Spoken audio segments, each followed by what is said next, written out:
Cara untuk mengetahui apa sebenarnya yang menjadi penyebab banjir di Bali beberapa hari ini, kita sudah terhubung dengan Made Krishna Dinata, Direktur Eksekutif Wahana Lingkungan Hidup atau WALHI Bali. Selamat pagi, Bli Krishna.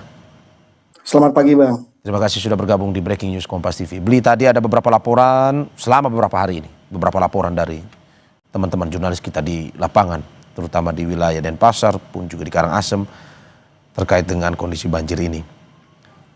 Bli Krishna, bagaimana dari WALHI, temuan yang WALHI sampai saat ini kumpulkan? Apa sebenarnya penyebab banjir? Betulkah karena hanya fokus terhadap salah satu hal, misalkan pariwisata, tanpa mempedulikan lingkungannya, atau bagaimana sebenarnya kalau dari temuan WALHI? Ya, terima kasih kesempatannya. Pertama kan kita nggak bisa serta-merta menitik beratkan pada terjadinya hujan terkait dengan melihat bagaimana persoalan ini yang kita lihat hari ini, banjir begitu besar melanda Bali, tepatnya di titik kota Denpasar gitu. Ada faktor lain yang tentu sangat berpotensi signifikan yang menyebabkan banjir ini terjadi gitu. Yakni degradasi lingkungan yang dimana dasar mental itu adalah alih fungsi lahan kayak gitu. Nah, melihat hal tersebut, alih fungsi lahan itu emang masif terjadi di Bali. Bahkan banjir ini sendiri sebenarnya dia, menurut penilaian kami, itu adalah akumulasi, sebab satu dekade pertama itu Bali adalah kawasan atau bahkan provinsi yang memang jarang terjadi banjir kan sebenarnya seperti itu. Namun sedari 2021 kita udah mendapati adanya banjir besar, tepatnya terjadi di Jembrana. Terus 2022 kita juga mendapati bahwasanya Bali terkena banjir yang terjadi hampir di semua kabupaten, banjir serta longsor. Dan hari ini 2025 Bali kembali dilanda banjir besar yang bahkan sampai menyebabkan 14 orang tewas, 2 orang belum ditemukan, hingga 600-an lebih yang tersebar di berbagai kabupaten itu terdampak seperti itu. Jadi alih fungsi lahan menjadi faktor yang signifikan, yang dimana ada salah satu titik yang kita coba telusuri, yakni Das Badung gitu. Das Badung sendiri terkonfirmasi mengalami tekanan pembangunan yang sangat tinggi. Oke, jadi kecurigaan WALHI ada alih fungsi lahan? Ya. Oke. Dan itu masif terjadi. Ya.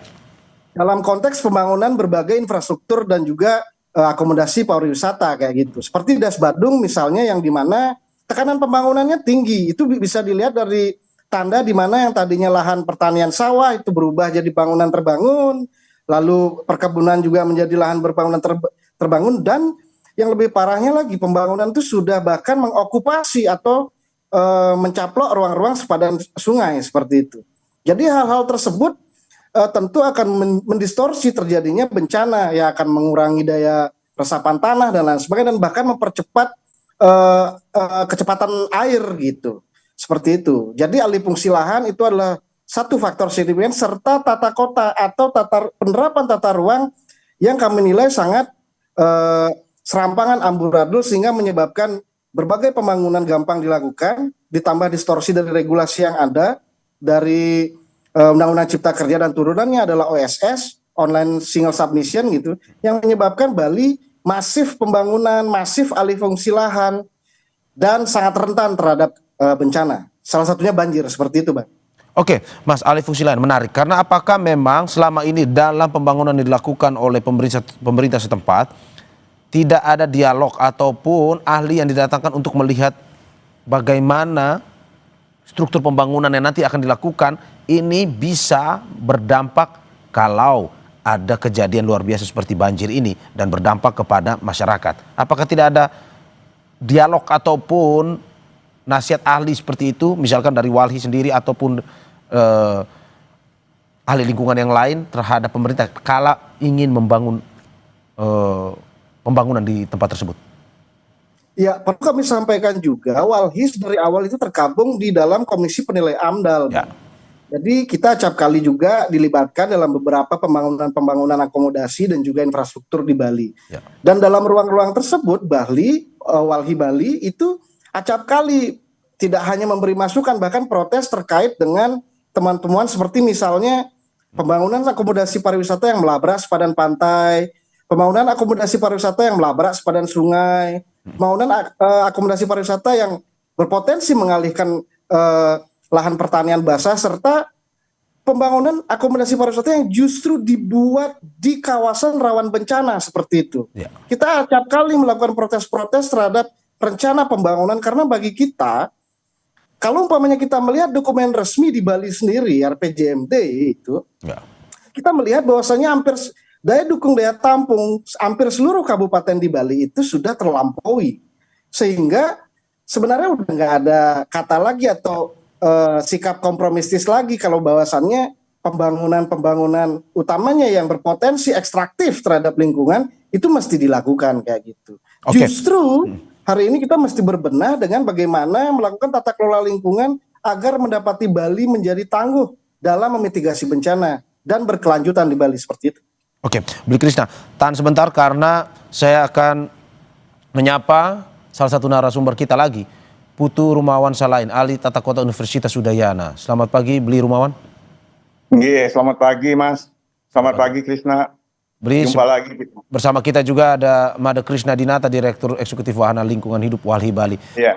Bli Rumawan, tadi kita sudah berbincang lumayan panjang terkait dengan kecurigaan Walhi terkait tata kota di Bali sendiri, pembangunannya hingga sampai saat ini tidak melihat terkait dengan ruang hijau, ruang terbuka hijaunya, sehingga pembangunan masif dilakukan dan pada akhirnya terjadi kejadian seperti ini, akibatnya pun langsung dirasakan. Menurut Anda seperti itu, bahwa dalam pembangunan ini tata kotanya tidak memperhatikan ruang lingkup hijau yang lebih baik untuk pada akhirnya bisa menahan banjir kalau ataupun kejadian lainnya jika terjadi sesuatu. Tapi saat ini akhirnya dampak pun langsung dirasakan oleh masyarakat karena pembangunan yang tidak memperhatikan tata hijau tersebut. Iya, kalau saya melihat bahwa aturannya sebenarnya sudah bagus, ya. Sudah sesuai dengan aturan secara nasional maupun di regional hingga di tingkat kabupaten kota. Semua sudah diatur dengan angka-angkanya. Permasalahannya kan ketika terjadi peraturan itu, transformasi di lapangan itu sering tidak sesuai dengan aturan yang ditetapkan, yang sudah disepakati, sudah diketok palu oleh gubernur maupun DPR.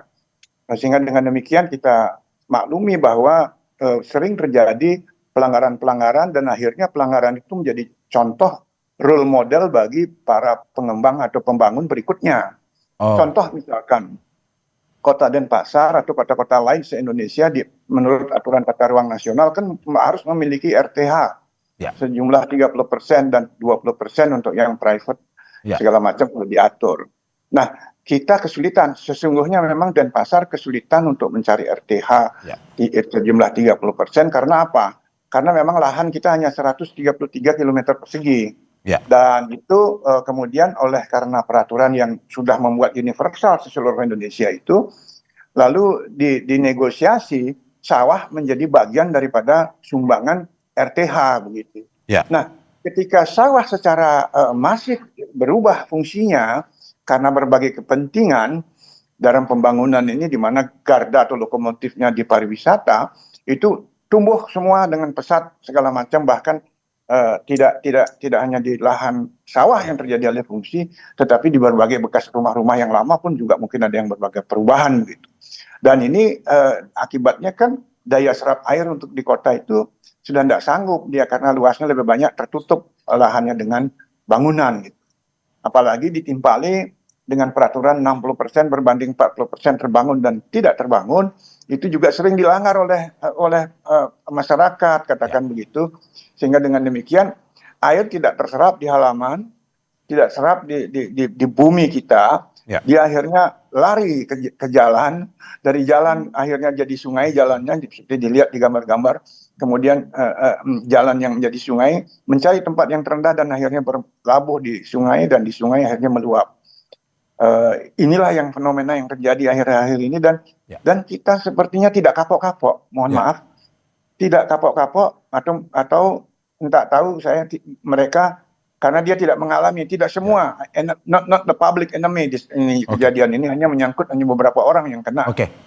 Jadi ini tidak menjadi perlawanan bersama dalam arti perencanaan. Mohon maaf, kalau saya dari segi perencana saya berpikir dari data hujan yang per tahun, per bulan atau yang segala macam itu dalam 5 tahun saya buat perancangannya untuk sekian tahun harusnya mampu menampung air itu gitu loh. Ini tidak pernah kita tahu, bahkan maaf ada 120 titik banjir pun kita tidak ketahui penyebab titik banjirnya itu. Beli Rumawan, Anda mau bilang bahwa perencanaan yang dilakukan sudah sesuai dengan aturan sekaligus juga memperhitungkan ruang terbuka hijaunya ini bisa mengantisipasi jika ada kejadian banjir. Tetapi realitasnya dalam pelaksanaannya ini berbanding terbalik. Betul seperti itu? Iya, terjadi maaf termasuk pelanggaran, termasuk sempadan sungai juga diambil. Jadi ini mohon maaf diizin mereka ketika maju persis misalkan sesuai dengan aturan, ketika pelaksanaan sering nambah bangunannya gitu. Ini luar biasa. Oke. Masif ini pelanggaran ini masif nih, Mas. Oke. Saya ke Bli Krishna, bahwa gubernur sudah menanggapi terkait dengan banjir tersebut.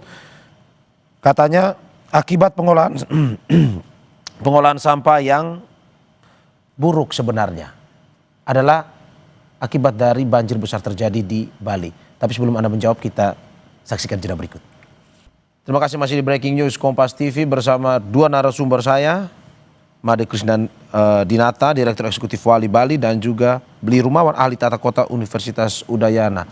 Saya ke Bli Krishna. Dari kata gubernur bahwa ini sampah yang mengakibatkan, tata kelola sampah yang mengakibatkan banjir di Bali. Dari Walhi temuannya seperti itu atau ada membantah bahwa bukan sampah sebenarnya, ini memang tata kota atau tata ruang yang sebenarnya salah kalau kata Bli Rumawan tadi? Ya, pertama kan ini bencana ini kan nggak disebabkan oleh satu atau dua faktor yang bisa kita jadikan kambing hitam gitu. Ya. Keniscayaan bahwasanya ada alih fungsi lahan besar akibat pembangunan itu nggak boleh ditampilkan kayak gitu. Bahkan sampai tadi juga penjelasan dari pakar tata ruang tata kota juga mengatakan bahwasanya emang banyak ruang-ruang yang sudah hilang dan beralih fungsi sehingga itu menyebabkan kestabilan sebuah ekosistem itu terganggu, salah satunya resapan air dan lain sebagainya. Nah, kalau dikatakan sekarang salah satu pemicunya adalah sampah, saya juga sejalan dan juga membenarkan bahwasanya sampah menjadi salah satu faktor yang mungkin menyebab berbagai sumbatan di drainase dan itu juga bermuara tentunya pada tata kelola sampah yang hari ini menjadi masalah besar di Bali gitu. Padahal kalau umpamanya dalam catatan kami, Bali itu adalah salah satu provinsi yang progresif yang paling banyak memiliki regulasi dan peraturan terkait dengan penataan sampah. Ada pergub, segala macam pergub terkait dengan pembatasan sampah plastik, pemusatan sampah dan pengelolaan di sumber dan lain sebagainya. Cuman kami menilai pengimplementasian daripada regulasi tersebut itu tidak efektif sehingga tata kelola sampah baik dari hulu hingga hilir itu masih menjadi persoalan yang serius. Bahkan kemarin ada momentum besar juga di Bali di mana salah satu TPA terbesar yakni TPA regional Sarbagita itu ditutup. Itu yang dimana gubernur menyerahkan pengelolaan sampah itu kepada masing-masing masyarakat atau masing-masing orang yang ada di Bali, yang menurut kami itu tentunya tidak benar karena kalau mengacu regulasi terkait dengan sampah, pengelolaan sampah itu memang berada di kepala daerah yakni gubernur atau dalam konteks kabupaten itu ada di kabupaten atau wali kota. Bli Krishna, Anda mau bilang bahwa satu faktor terkait dengan adanya banjir, cuman kita nggak bisa menampilkan bagaimana masifnya alih fungsi lahan yang terjadi akibat pembangunan itu juga menjadi faktor penting dan nyata yang mesti kita lihat dan mesti kita refleksikan seperti itu.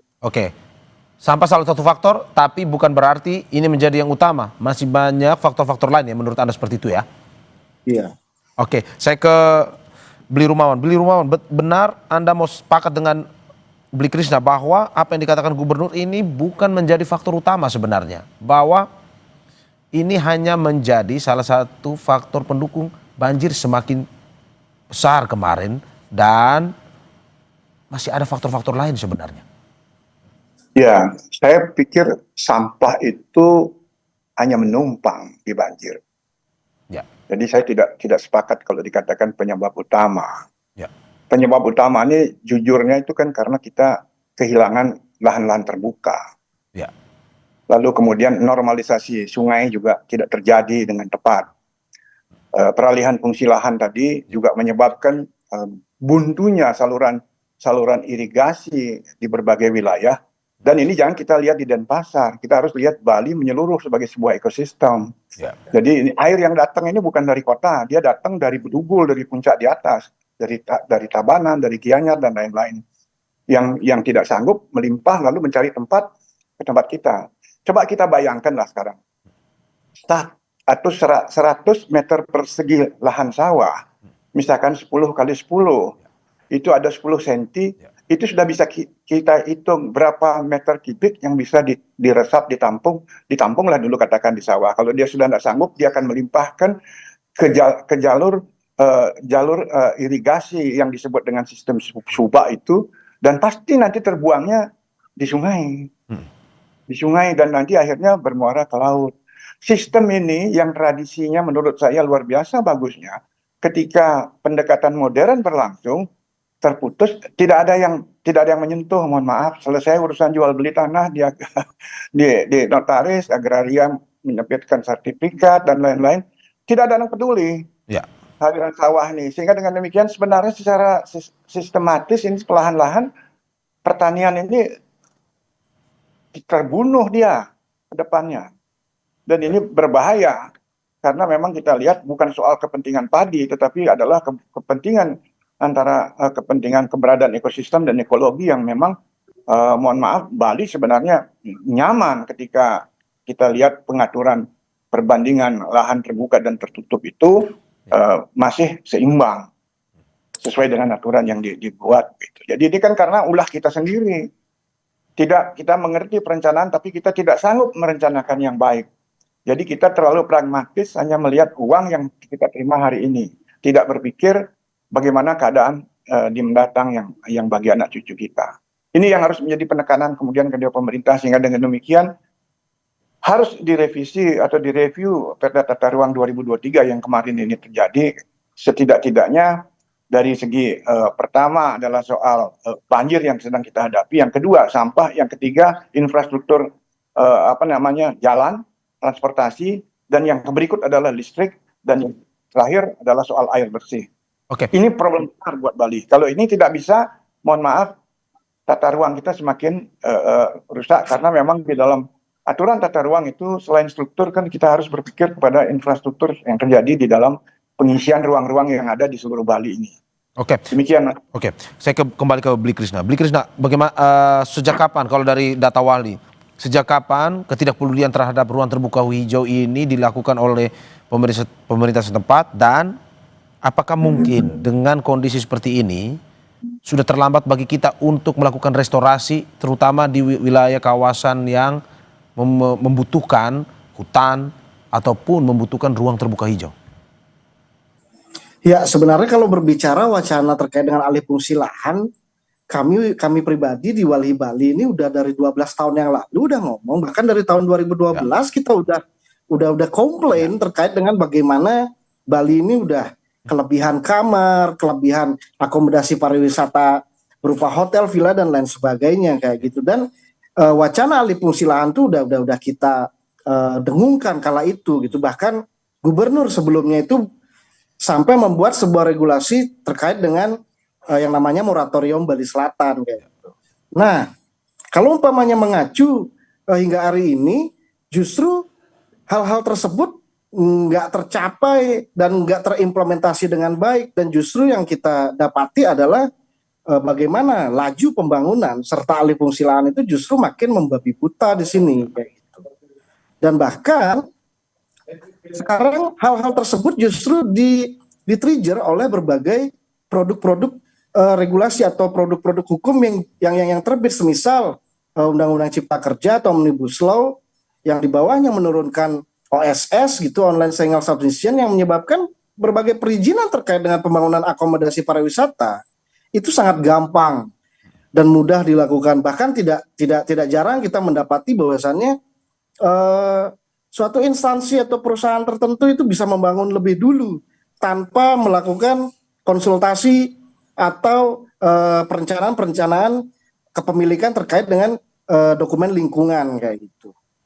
Di mana banyak bangunan, banyak case yang kita temukan bahwasanya akomodasi pariwisata dibangun sebelum memiliki AMDAL yang dinyatakan layak kayak gitu.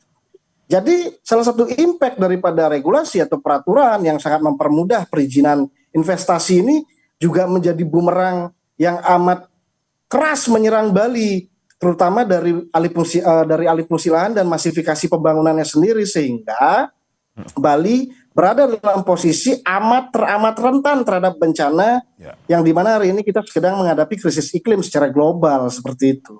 Oke, saya ke Bli Rumawan. Bli, bagaimana Anda melihat apa dampak terburuk bagi Bali jika kejadian banjir ini saja sudah kita rasakan dampaknya? Informasi terakhir 16 orang yang meninggal. Kalau misalkan restorasi ataupun pemerhatian terhadap ruang terbuka hijau ini tidak dilakukan sesegera mungkin oleh pemerintah, apa dampak terburuk yang bisa diprediksi akan terjadi pada Bali?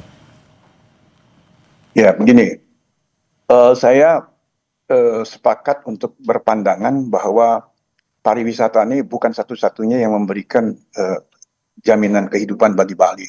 Pariwisata ini cukup rentan. Begitu terjadi perang misalkan di luar negeri, itu beberapa orang tidak boleh datang ke Bali. Atau misalkan sakit kolera saja terjadi di Bali, tidak akan datang pariwisata.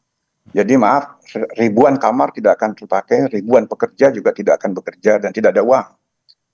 Begitu juga saat COVID kita perhatikan dan kita lihat. Oleh karena itu Bali harus berpikir membuat alternatif lokomotif kedua dalam pembangunan ekonomi ini.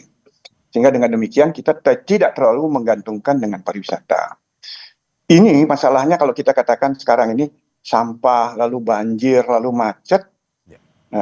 Jadi mungkin kita tidak mendapatkan lagi destinasi yang terbaik di dunia, tetapi akan dijauhi, atau kalaupun datang mungkin dia akan length of stay-nya menjadi pendek. Tidak bisa menyaingi Singapura, tidak bisa menyaingi Bangkok apalagi. Nah, oleh karena itu menurut saya kita harus berbenah.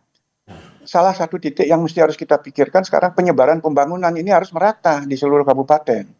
Karangasem, Bangli, Jemberana itu harus dibuatkan magnet-magnet baru yang memang akan menjadi tumbuh besar, tidak terkonsentrasi di Bali Selatan, khususnya Badung dan Denpasar ini, atau Sarbagita lah kalau diluas lebih luas sedikit daripada tidak seluruh dari 8 atau 9 kota kabupaten yang ada di Bali ini.